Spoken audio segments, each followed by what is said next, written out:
c'est un vrai travail de prospective. Ah ouais.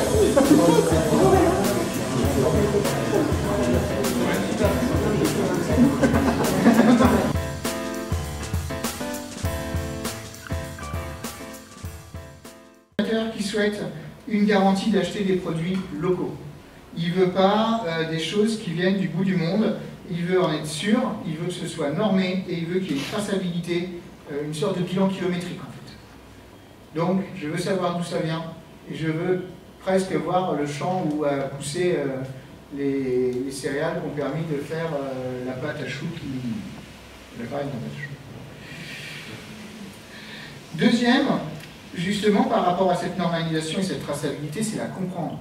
Avoir une vision claire de l'étiquetage, comprendre ce que ça veut dire. Aujourd'hui, il y a une sorte de cacophonie sur tout ce qu'on peut lire sur les emballages ou sur les étiquettes. Et là, il y a une incompréhension. Demain, le consommateur souhaite avoir une vision claire et intelligible de ce qu'il consomme. Autre impact, la même chose pour les AOC, c'est-à-dire il y a des multiplications des AOC. Qu'est-ce que ça veut dire? Alors le but c'est pas de comprendre le cahier des charges qu'il y a derrière, mais quelles sont les garanties que ça apporte, comment on le trace et comment je le comprends. De la même manière sur les signes de confiance. Pourquoi tel label, je dois avoir confiance. Si j'ai confiance, c'est qu'il est clair et que je l'ai compris. Et vous voyez, sur 3 lignes, on a l'étiquetage des AOC et les labels, et à chaque fois, on a ce besoin de transparence. Alors, on arrive à un point qu'on avait vu tout à l'heure, c'est la vision claire sur le bilan carbone du produit consommé.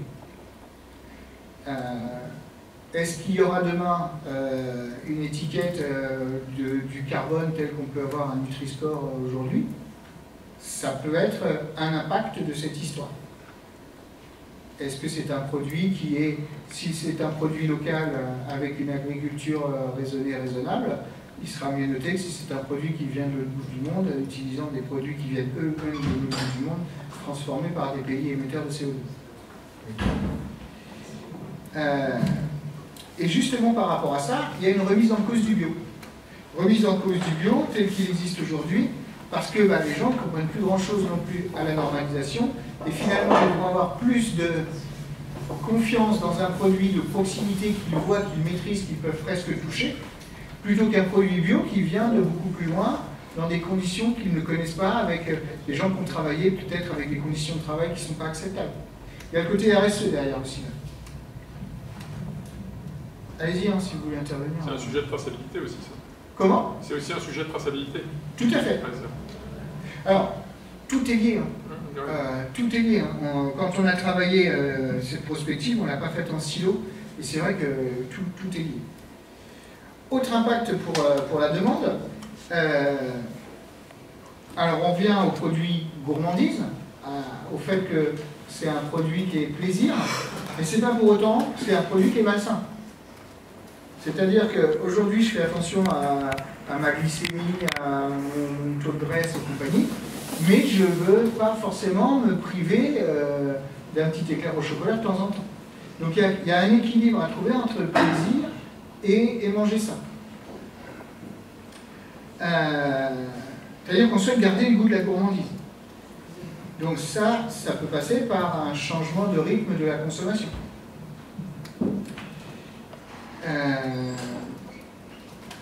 Alors, il y a aussi le fait, quand on parle de plaisir, que le produit doit être bon. Il ne doit pas être que être beau. Typiquement, quand on est sur les communications de réseaux sociaux, on voit beaucoup de travail sur la photo. Donc là, on est sur l'esthétique du produit. Moi, personnellement, j'ai mangé des produits magnifiques sans saveur. Peu intéressants. Et des fois, on préfère un produit qui a plus de saveur, même si c'est moins bien fini. L'idéal, c'est de trouver le bien partout. C'est-à-dire, on va dire le consommateur ne s'arrêtera plus à l'image.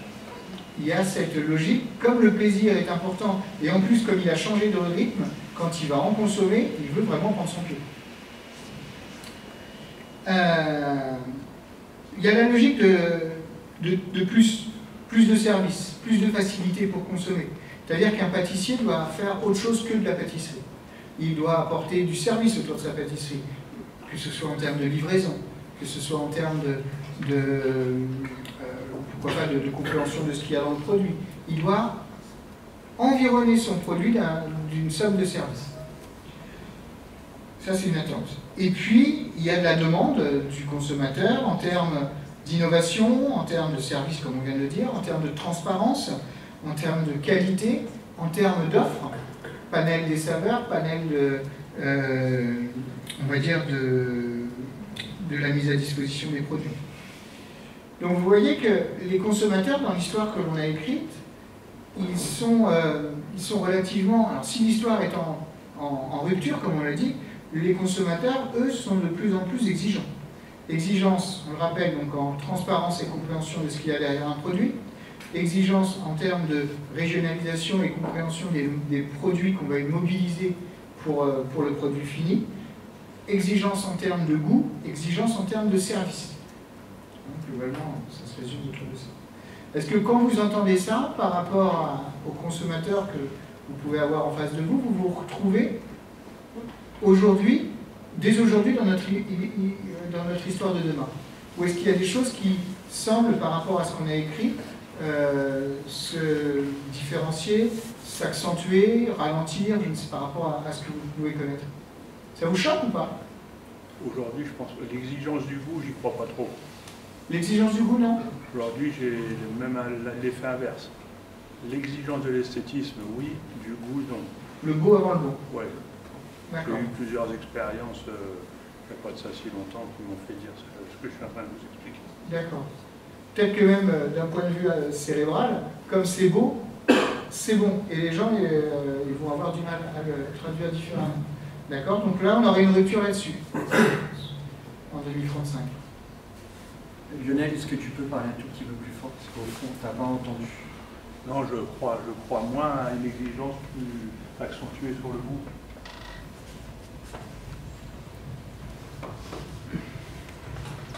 Et le facteur prix, il intervient où? Parce que j'ai l'impression que les clients, aujourd'hui, il y a ceux qui vont chez Cédric Grolet, qui sont, je les ai photographiés, c'est les mêmes qui vont à l'Apple Store, en fait.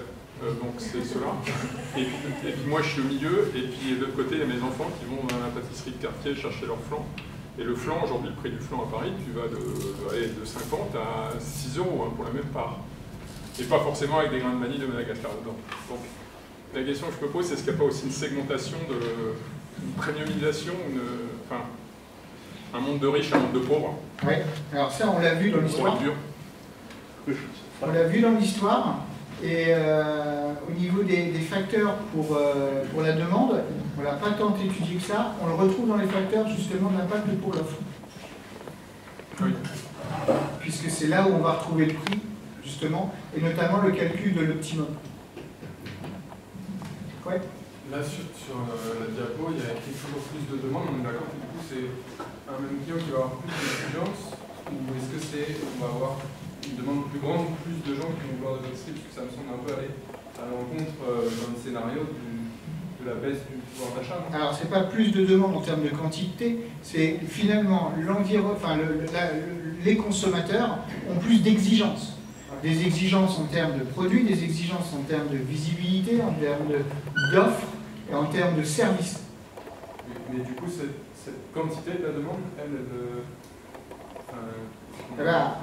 on doit être plus peut-être sur une rationalisation, puisqu'on a dit qu'il fallait modifier son rythme de consommation, puisqu'on est sur un renchérissement des produits, on veut manger sain mais manger plaisir, et donc finalement c'est la consommation qui change, le rythme de consommation qui change. Mais il y a toujours de la demande. En termes de volume, on n'a pas fait des projections quantitatives. Parce que cette notion de rationalisation, je mange plus qu'une fois de pâtisserie par semaine, ça va diminuer l'enveloppe du marché, sauf que le prix de la pâtisserie va augmenter. Donc on peut avoir une diminution du nombre de quantités de produits vendus et une augmentation de son prix, et donc maintenir un volume de chiffre d'affaires qui soit cohérent sur un produit, plaisir, peut-être de meilleure qualité, avec des contraintes de produits de matières premières plus importantes, au vu du facteur carbone, au vu du facteur transport. Après, enfin, c'est un travail de groupe, hein, donc je me fais la voix du groupe, mais je ne veux pas déformer les choses si... Non, c'est tout à fait ça. Alors, l'impact pour l'offre. Donc là, c'est le professionnel, le pâtissier, qu'est-ce qu'il doit proposer demain? Eh bien, il doit éduquer son consommateur, c'est-à-dire lui faire comprendre que telle chose qu'il pensait...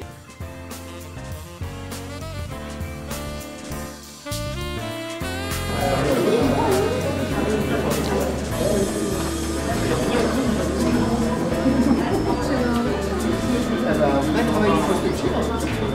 Ah ouais.